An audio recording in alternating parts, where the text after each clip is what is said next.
9 वाजून 59 मिनिटं म्हणजे 10च्या अगोदर रॅली संपलेली आहे। बेलापूर आणि दोन्ही मतदारसंघाचा तमाम वाशीकर, नवी मुंबईकर, सर्व जनतेचं महायुतीचे उमेदवार आमचे मित्र नरेश म्हस्के साहेबांचा झालेला आहे। विश्वास आम्हाला प्रचंड आहे की बहुमताने ही सीट या ठिकाणी होईल। संजू नाईक साहेब आणि मी कॉलेज किंवा विद्यार्थी चळवळीपासून आम्ही एकत्र आहोत। निवडणूक आहे म्हणून आम्ही एकत्र नाही आहोत। प्रचंड उत्साह आहे।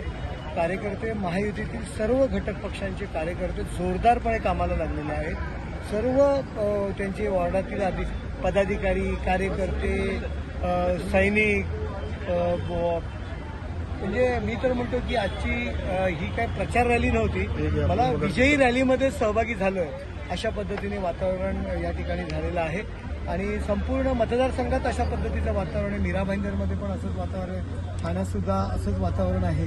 हे वातावरण जे आहे ते माननीय नरेंद्र मोदी साहेब यांच्या विजयाची हॅट्रिक करण्यासाठी आहे।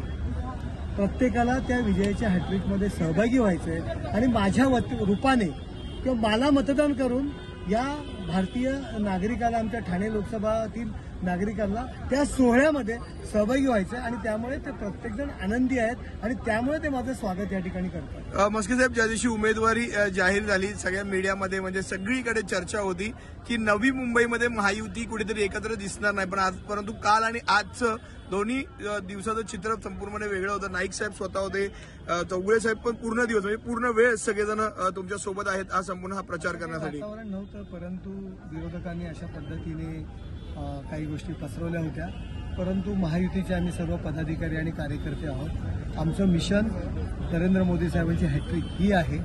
थोडंफार प्रत्येकाला वाईट वाटतंच जेव्हा आपण एखादी तयारी करतो, आपण त्या विभागामध्ये काम करत असतो आणि कार्यकर्त्यांना वाटतं माझ्या नेत्याला ती उमेदवारी मिळावी, त्यामुळे साहजिकच त्या काही गोष्टी बाहेर येतात। परंतु आम्ही पक्षाचे कट्टर कार्यकर्ते असल्यामुळे शेवटी पक्षाचा आदेश हा महत्त्वाचा असतो आणि आमच्या प्रत्येकाचं ध्येय, अंतिम ध्येय एकच आहे, नरेंद्र मोदी साहेब तिसऱ्यांदा पंतप्रधान।